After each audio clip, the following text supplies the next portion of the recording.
Olá, gente! Estamos aí na nossa campanha de jejum e oração, 52 dias de jejum e oração. Estamos na semana 6, semana em que falamos sobre avivamento. E hoje nós já estamos no dia 37 da nossa campanha e o tema de hoje é Avivamento que nasce na palavra. O texto bíblico está em Neemias, no capítulo 8, do 1 ao 8. No boletim acho que está do 1 ao 6, mas a gente vai ler até o 8. Diz assim a palavra do Senhor. Quando chegou o 7º mês e os filhos de Israel já estavam morando nas suas cidades, todo o povo se reuniu como um só homem na praça diante do portão das águas e pediram a Esdras, o escriba, que trouxesse o livro da lei de Moisés que o Senhor havia ordenado a Israel. Esdras, o sacerdote, trouxe a lei diante da congregação, composta por homens, mulheres e todos os que eram capazes de entender o que ouviam. Era o primeiro dia do 7º mês. Esdras leu o livro em alta voz, diante da praça que fica em frente ao portão das águas, desde o amanhecer até o meio-dia, na presença dos homens, das mulheres e dos que podiam entender. E todo o povo tinha os ouvidos atentos ao livro da lei. Esdras, o escriba, estava num púlpito de madeira, que fizeram para aquele fim. Estavam em pé ao lado dele, à sua direita, Matitias, Sema, Anaías, Urias, Ilquias e Maazéias. E à sua esquerda estavam Pedaías, Misael, Malquias, Razum, Rasbadana, Zacarias e Mesulão. Esdras abriu o livro à vista de todo o povo, porque se encontrava num lugar mais elevado do que todo o povo. Quando abriu o livro, todo o povo se pôs em pé. Esdras louvou o Senhor, o grande Deus, e todo o povo, levantando as mãos, respondeu: Amém, Amém. Inclinaram-se e adoraram o Senhor com o rosto em terra. E Jesua, Bani, Serebias, Jamim, Acube, Sabetai, Odias, Maazéias, Quelita, Azarias, Josabade, Anã, Pelaías e os levitas ensinavam a lei ao povo, e o povo permanecia no seu lugar. Eles iam lendo o livro da lei de Deus, claramente dando explicações de maneira que o povo entendesse o que se lia. Então não existe avivamento sem a transformação pela palavra. O que a gente aprende aqui? Neemias já estava ali, reconstruindo os muros de Jerusalém, algumas casas, vários judeus estavam voltando ali para aquele território, várias pessoas estavam voltando da Babilônia, de outras cidades, para voltarem a morar em Jerusalém, naquela região. Então não adianta o povo voltar, ter a casa reformada, o muro da cidade reconstruído, mas o coração está longe de Deus. O que Neemias faz é mais do que uma reconstrução física de Jerusalém. Neemias, ele ensina ao povo essa confiança em Deus. Neemias ensina essa reverência, essa dependência, porque ele teve uma experiência com Deus, então ele se torna líder desse povo, nem que seja ele de forma temporária, ele é levantado como governador, mas quando ele chega, gente, ele chega como um copeiro do rei, um cara simples, gente como a gente, mas ele chega com esse desejo de restaurar Jerusalém. E aí o povo vai aprendendo isso com Neemias, o líder ele tem que dar o exemplo. E aí, quando o povo vai voltando para Jerusalém, o povo já vai voltando com sede de Deus. Contanto que fizeram um púlpito de madeira para que Esdras, o sacerdote, pudesse falar a lei de Moisés. E não foi Esdras que convocou essa reunião. O povo pediu para que Esdras pudesse ensinar e ler a lei de Moisés. O povo pede, o povo tem sede.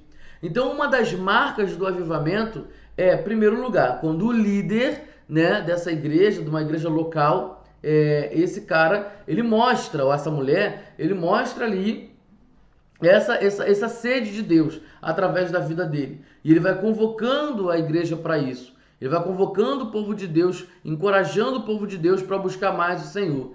E daqui a pouco o próprio povo é que vai estar pedindo mais, sedento, etc. Então, essa é uma das marcas do avivamento, o povo sedento pela palavra. Muita gente vai achar que avivamento, uma das marcas do avivamento, são multidões, são shows lotados, congressos lotados, muito choro, né? Muito momento ali de ministração sobrenatural.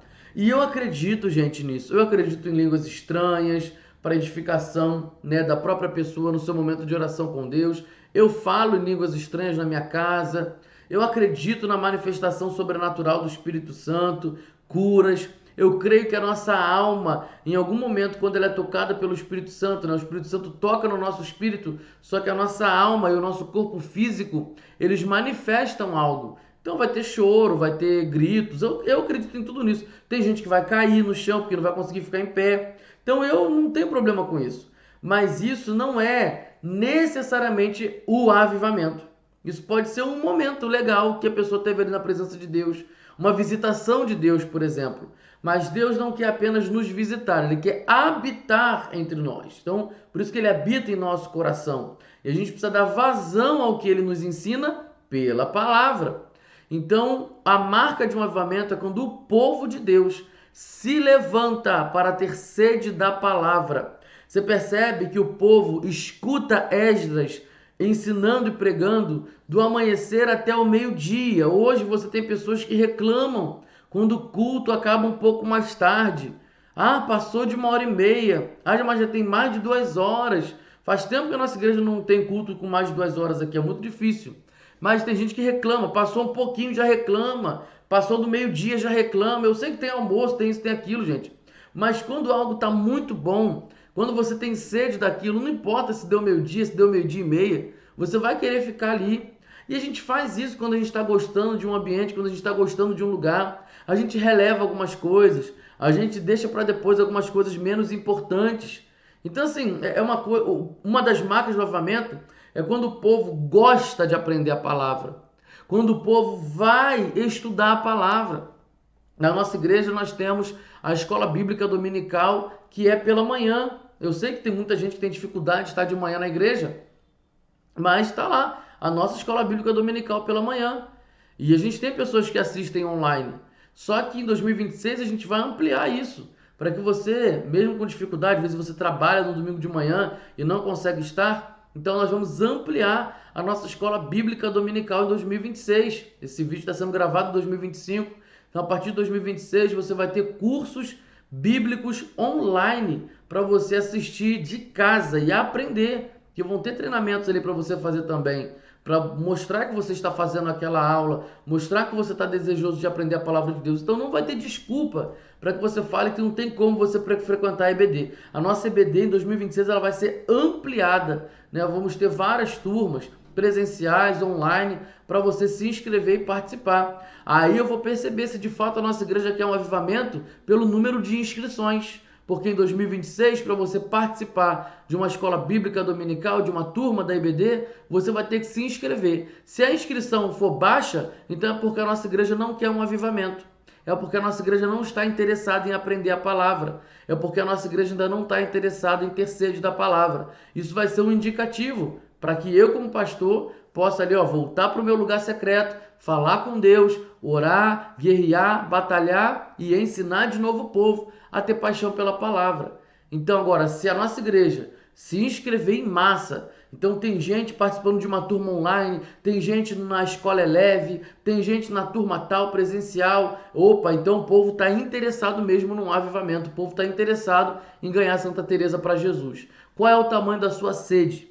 E aí depois de que Esdras prega ali naquele púlpito, as pessoas elas entendem o que elas estão ouvindo. Então é bom também quando a pessoa que está ensinando fale a linguagem do povo. O povo precisa aprender a palavra de Deus.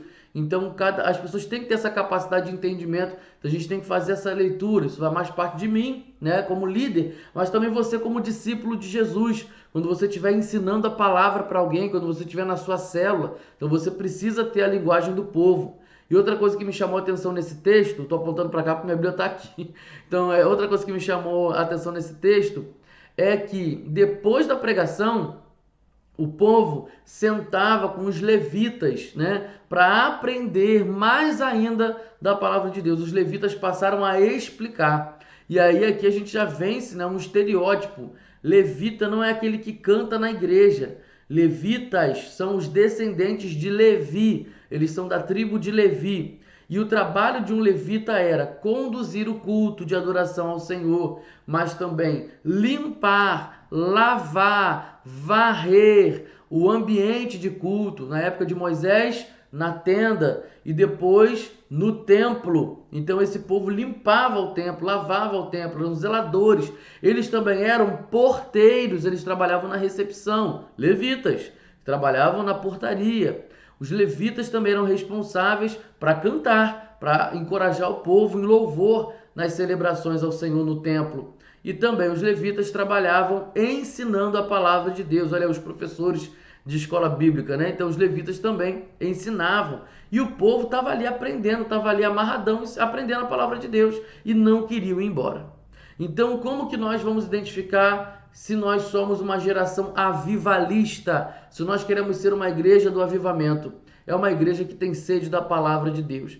Então, se você não ainda tem essa sede, você vai pedir ao Senhor hoje: Senhor, me dá sede da sua palavra, porque eu quero um avivamento em Santa Teresa, eu quero um avivamento no lugar onde eu moro, eu quero um avivamento aqui na minha casa, eu quero viver a chama acesa, eu quero viver a tua presença de forma palpável aqui na minha casa. Então, faça esse pedido de oração aí. Vamos orar? Senhor, nós te agradecemos e te louvamos por tudo. Não há nada melhor do que estar na tua presença, Senhor. E obrigado pela sua palavra, Deus. A tua palavra que é luz, que é lâmpada, que é espada, que é a espada do Espírito. Sua palavra também que é escudo para a nossa defesa. Obrigado, Senhor, pela sua palavra. Eu te louvo, Senhor, porque nós temos a sua palavra. Mas que nós possamos ter compromisso com a leitura da Bíblia, ó Deus, com o estudo da palavra de Deus. Que a PIB Santa, Senhor, que a nossa igreja seja uma igreja, Senhor, avivalista, uma igreja do avivamento. Uma igreja, Senhor, que se prepara para viver um grande avivamento aqui na nossa cidade. Mas para isso nós precisamos ter sede da palavra de Deus. Nós precisamos ter paixão por ler a Bíblia. Não apenas ler, mas obedecer, entender o que está escrito, para que a gente possa trazer nas nossas marcas a marca de Cristo, ó Pai. Na nossa vida, quer dizer, as marcas de Cristo. Que a gente venha trazer na nossa história aquilo que nós aprendemos com Jesus e que isso faça parte do nosso cotidiano, do nosso dia a dia. Senhor, desperta o teu povo, Senhor, para esse novo tempo de avivamento. Em nome de Jesus, amém e amém. Deus abençoe sua vida. Até a próxima. Tchau, tchau.